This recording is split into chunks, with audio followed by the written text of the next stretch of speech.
god! Oh, Jesus, that was fucking amazing.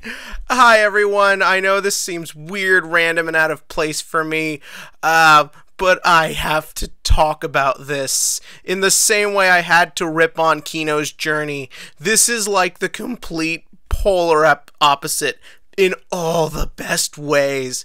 Darling in the Franxx, episode 12, I'm calling it now, is one of the single best episodes of an anime I think I've seen in a long time. Just everything about this worked perfectly. It's like, Jesus Christ. This is like, oh man. Okay, so first up, my brief thoughts on the series. This isn't going to be long or really even have any structure to it. This is my favorite anime of the year thus far. As many of you know, I guess I'm pretty much a Trigger fan at this point. I really liked Kill la Kill. I really enjoyed Keys Naiver, and I loved Little Witch Academia. This is by far their best show. The intelligence and effort put into crafting every episode of this series is just truly amazing. Everything from the visual design to the character interactions to the actions to the robot designs. I remember when we first saw at the beginning of episode 2 what the robots were going to be like, and they piloted with butt control. Everyone was making fun of it, but the way this show handles the whole sexual metaphor and the sort of teeny bopper type stuff really is fantastic, and it really came to a head in this episode. First up, I loved we get snow and we get trees. I love this because I just kind of like getting a new location. If I were to pick a gripe I was sort of having with the show, I have two. One, I don't like the sort of aspect ratio changing all the time. It goes from black bars to full screen. I know it's there to symbolize importance, but it's annoying. Especially if you've ever sat through a movie that's partially shot in IMAX, like Dark Knight Rises, where they do this all the time. Yeah, no, I love that we got a different environment. I don't even know if Trigger's done snow before, but they did it amazingly. And that brought us to the colors. Oh, Jesus. The color palette to the show has been very rich, very vibrant, but the snow combined with the dark look of the garden was fantastic. You really got this sense of cold, mechanical, very desolate, very isolated. This sense that there is no hope here, there is no happiness here. I don't think I'm debating anyone that obviously Papa and all of them are the villains. Like, come on, we know they are.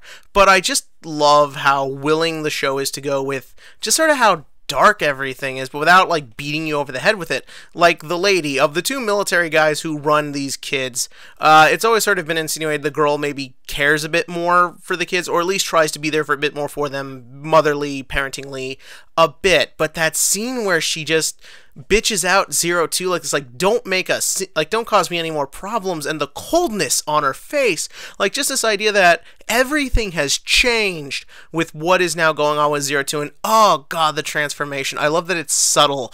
I love that it's just things like the horns getting bigger, the fangs growing, her nails becoming sort of monstrous. I love the concept of the reflection.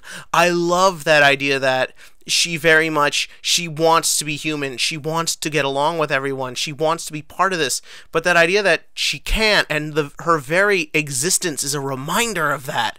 It's such a great set of scenes. I love the sort of non-linear way the episode was told. Like, it's just kind of a nice change of pace, and I thought it really made it hit home when everything showed up, because essentially everyone kind of just got the answers they wanted. Ichigo found out what the deal was with 02, everyone found out the dangers of the character, Hiro almost got raped by 02. Let's talk about that. I'll just say this. This version of a weird, creepy, I'm forcing myself on you for sexual stuff scene was better than anything in Citrus. Like, that is for damn certain. But no, I just sort of love kind of the way the themes of sexuality and how we express our emotions are just worked into every scene in this show.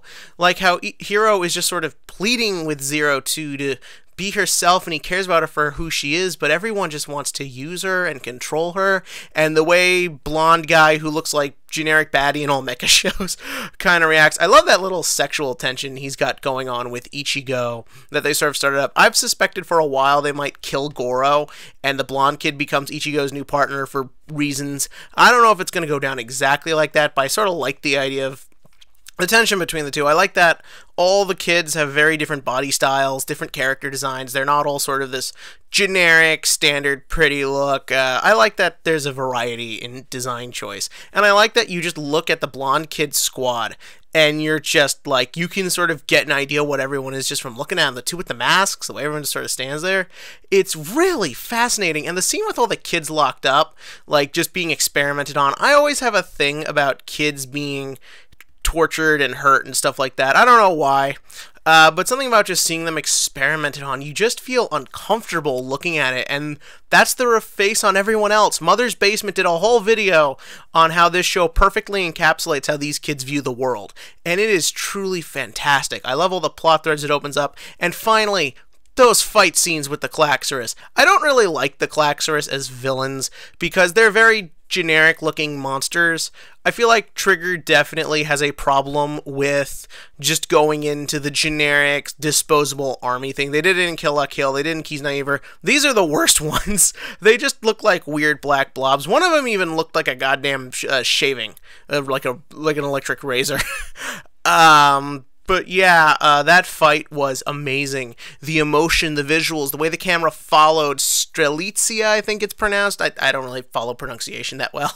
The way that is done, the way it cuts to inside the cockpit, the way it cuts to the expression on the actual robot, the sort of madness that Zero Two is being lost in.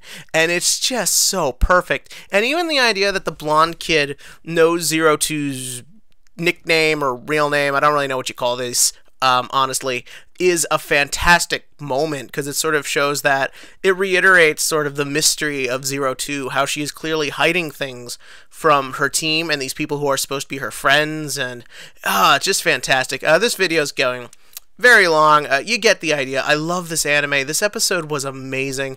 I don't know if I'll keep doing weekly content on this just because weekends are a little complicated for me to get stuff out, but if it keeps doing like this, definitely, like, every anime should take a note from this series playbook. Actually, don't. We'll just get a bunch of weird ripoffs. But tell me what you thought of this episode below. If you're watching Darling in the Franxx, if you have any interest in it. And as always, click to like, click subscribe. And I'm sorry, this went on a little longer than I expected.